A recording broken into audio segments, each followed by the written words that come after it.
Assalamualaikum warahmatullahi wabarakatuh. Bismillahirrahmanirrahim. Nahmaduhu wa nusalli wa nusallimu ala rasulihil karim sayyidina wa maulana Muhammadin wa ala alihi wa sahbihi ajma'in.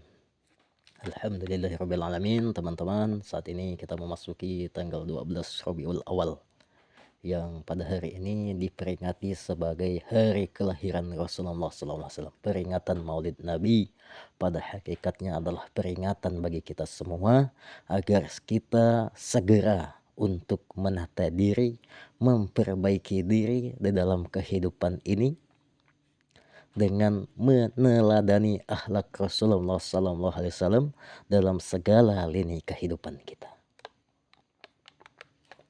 Baiklah, kita lanjutkan kembali pembahasan dari kitab Maulid Al-Barjanji ini, yang mana kita sudah memasuki pada bagian yang ke-6.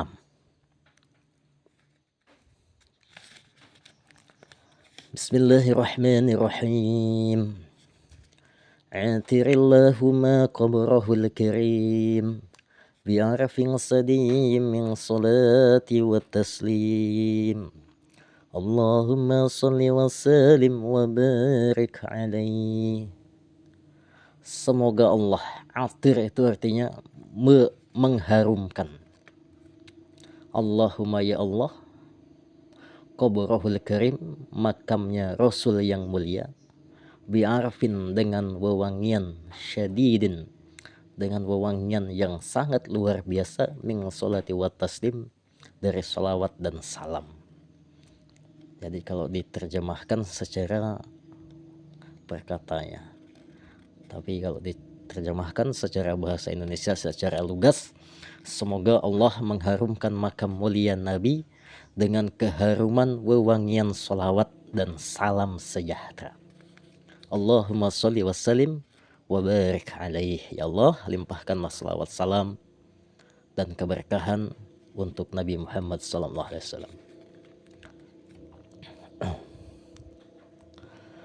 وظهر عند ولادته خوارق وغرائب غيبية.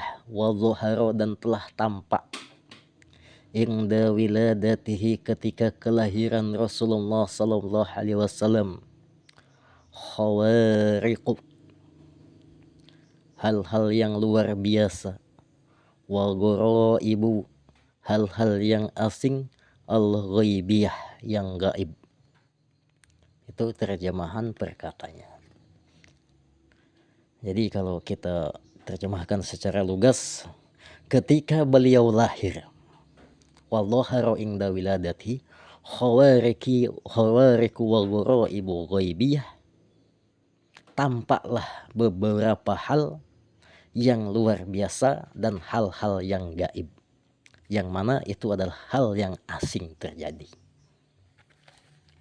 Irhasan li nubuwwatihi wa i'laman bi annahu muhtarullahi ta'ala wa mujtabah. Sebagai alamat, sebagai tanda-tanda irhas.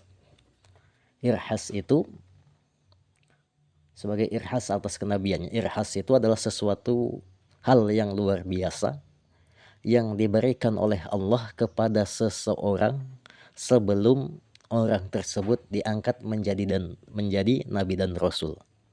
Jadi ketika Allah ingin mengangkat seorang hamba, seorang manusia menjadi nabi dan rasul, maka sebelum itu Allah telah menunjukkan terlebih dahulu tanda-tanda luar biasa yang diberikan kepadanya.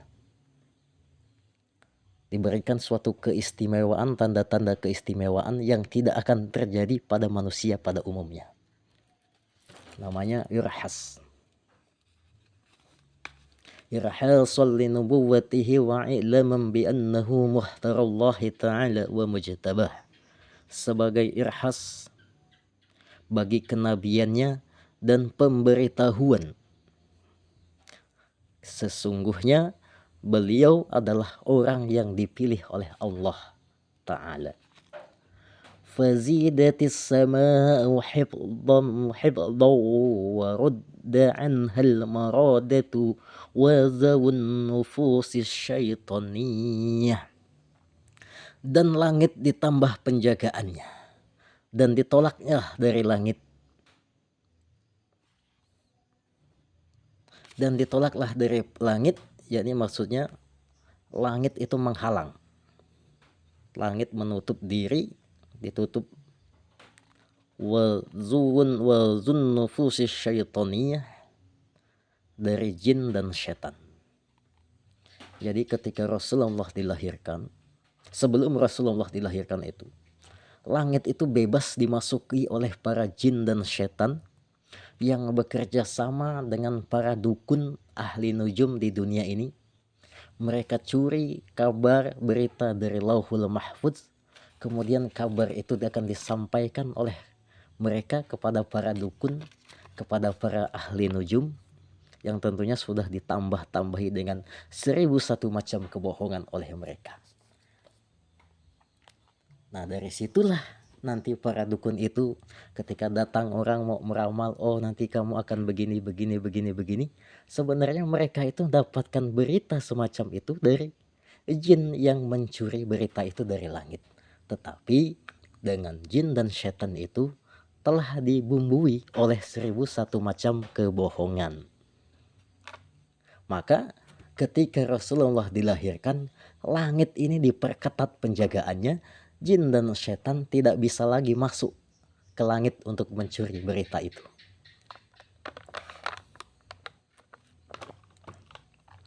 Warajamat rujumun nayyirati kulli rajimin fi hali marqah. Nah, di sini jelaskan bintang-bintang yang bersinar, rujumun nayyirat, bintang-bintang yang bersinar itu merajam setiap setan yang naik. Wa tadallas ilaihi sallallahu alaihi wasallam al-anjumuz juhriyah, dan bintang-bintang yang cemerlang itu menunduk kepada beliau, kepada Nabi Muhammad sallallahu alaihi wasallam. Ya kan diceritakan kan di dalam surat jin itu bahwa mereka selalu dikejar oleh panah-panah api ketika mereka mau menaik ke langit untuk mencuri berita-berita dari langit itu. Penjagaannya diperketat sehingga sampai ada namanya surat jin itu. Dan di dalam Quran surah Al-Mulk itu kan disebutkan dalam ayat ketiga atau keempat itu ya. Walaqad zayyana as-samaa'a ad-dunya bimasabiha wa ja'alnaha rujuman lisyayatin wa a'tadna lahum 'adzabas sa'ir. Dan sungguh kami hiasi langit dunia ini, kata Allah, dengan bintang-bintang. Dan kami jadikan bintang-bintang itu sebagai pelempar setan.